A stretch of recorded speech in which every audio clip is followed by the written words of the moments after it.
یہ قوت احساس جب ختم ہو جائے تو پھر اللہ ذہن میں آ جاتا ہے، اور اللہ تعالیٰ کا خیال کبھی کبھی آتا ہے، اور اللہ کا خیال ہوتے ہوتے اتنا کم پڑتا ہے کہ حالت گناہ میں اللہ اگر یاد آ جائے تو الجھن ہونے لگتی ہے اس خیال سے بھی کہ یہی وقت رہ گیا تھا خدا کو یاد کرنے کا، یہی وقت رہ گیا تھا اذان دینے کا، کسی طرح اس چیز کو مٹاؤ اور قوت خیال سے بھی اللہ کو نکالو۔ ہے وہ مومن، اس کا عقیدہ ٹھیک ہے وہ مسلمان، کبھی نماز بھی پڑھ لیتا ہے، چندہ بھی دے دیتا ہے، لیکن اللہ کو اس قوت خیال سے نکالنے کا جذبہ ہمیشہ جوان اور ہمیشہ تازہ رہتا ہے۔ فرق اتنا سا رہ گیا ہے کہ کافر ایک سچی اور پاکیزہ زندگی گزارتا ہے،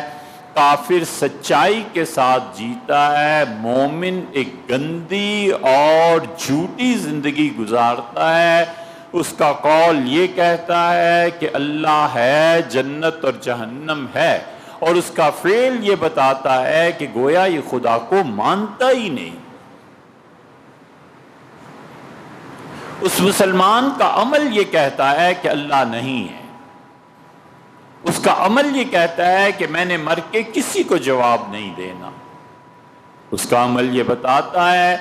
کہ کوئی حساب و کتاب اور کوئی قبر سے دوبارہ اٹھنا نہیں ہوگا، میں جو چاہوں سو کروں، مجھ پر کوئی حاکم اور اختیار کسی کا نہیں ہے۔ انسان کا نفس اور نفس امارہ اس کی جبلت بن جاتا ہے، اور جبلت جہاں پر تباہ ہو جائے، بگڑ جائے، اور انسان کا نفس اتنا غالب آ جائے کہ وہ اپنی خواہشات کو بلا روک ٹوک کے اور بغیر کسی لگام کے استعمال کرنے لگے، اس کا مطلب یہ ہے کہ اس روح کا اللہ ہی حافظ ہے۔ کافر سچا ہے، اس کے نزدیک آخرت کچھ نہیں ہے، اس کے نزدیک اللہ کی ذات ہے ہی نہیں،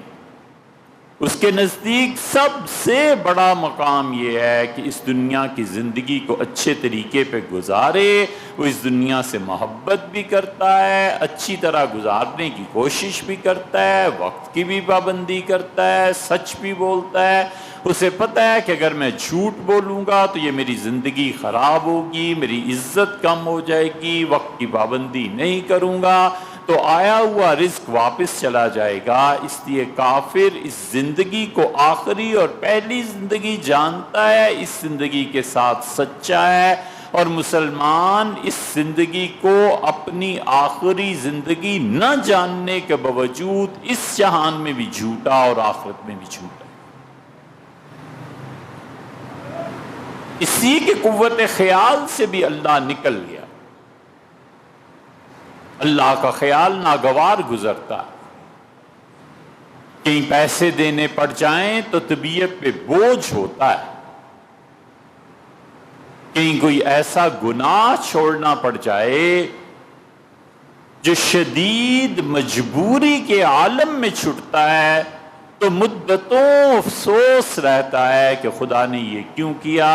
عین موقع پہ تیار ہو کے گھر سے نکلے اور بارش شروع ہو گئی، اور عین موقع پہ گاڑی کا ٹائر پنکچر ہو گیا، تو جو زیادہ ہی ایمان ہے تو اللہ کو گالیاں دیتا ہے، تقدیر کو گالیاں دیتا ہے کہ اس موقع پہ یہ مصیبت پیش آنی تھی، پتہ نہیں تھا کہ میری کریز خراب ہو جائے گی۔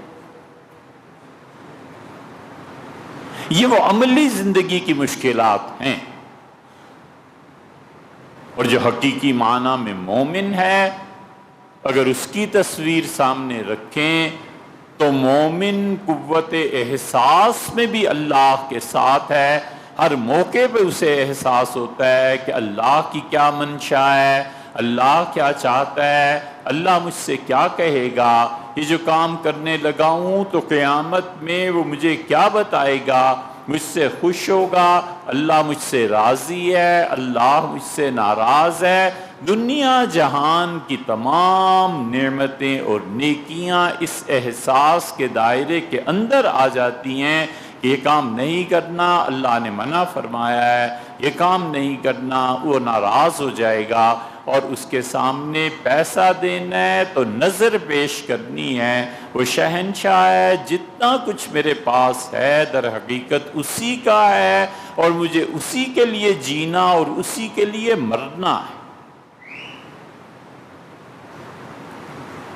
مومن آدمی کا خیال بھی اللہ کے ساتھ جڑ جاتا ہے، وہ اپنے خیالات میں بھی اللہ کو بسا لیتا ہے۔ اس شخص کے برعکس